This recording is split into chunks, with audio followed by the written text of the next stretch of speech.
അസ്സലാമു അലൈക്കും വറഹ്മത്തുള്ളാഹി. മലപ്പുറം ജില്ലയിലെ തന്നെ ഏറ്റവും പ്രകൃതി രമണീയമായ ഒരു ഗ്രാമമായ മമ്പീതി ഗ്രാമത്തിൻ്റെ സൗന്ദര്യം വർദ്ധിപ്പിക്കുന്നതിൽ പ്രധാന പങ്ക് വഹിക്കുന്ന മമ്പീതി കടലുണ്ടി പുഴയും അതുപോലെ തന്നെ ആ തൂക്കുപാലവും പ്രകൃതി രമണീയമായ ഒരു കാഴ്ചയുടെ മടിത്തട്ടിലാണ് ഞാൻ ഇരിക്കുന്നത്. ഈ കാഴ്ച ഇങ്ങനെ കാണുമ്പോൾ വളരെ ശാന്തമായി ഒഴുകുന്ന പുഴയും ഈ പ്രകൃതി രമണീയമായ ഈ കാഴ്ചയും കാണുമ്പോൾ എൻ്റെ മനസ്സിലേക്ക് ഓടിയെത്തുന്ന ഒരു ഖുർആൻ്റെ ആയത്തുണ്ട്.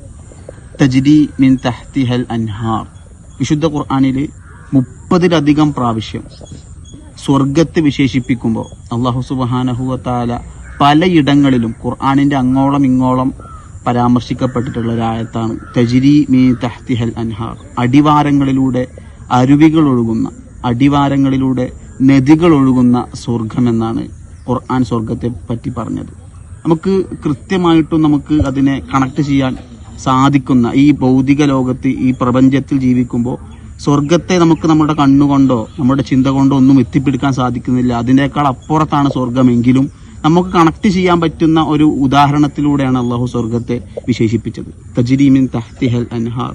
നമ്മുടെ പ്രകൃതി രമണീയതയും പ്രകൃതി രമണീയത ഒരു മനുഷ്യനെ ഹഠാത് ആകർഷിക്കുന്നതുമൊക്കെ വിശുദ്ധ ഖുർആൻ അതിൻ്റെ ഉള്ളിൽ നമുക്ക് പറഞ്ഞു തരുന്നുണ്ട്.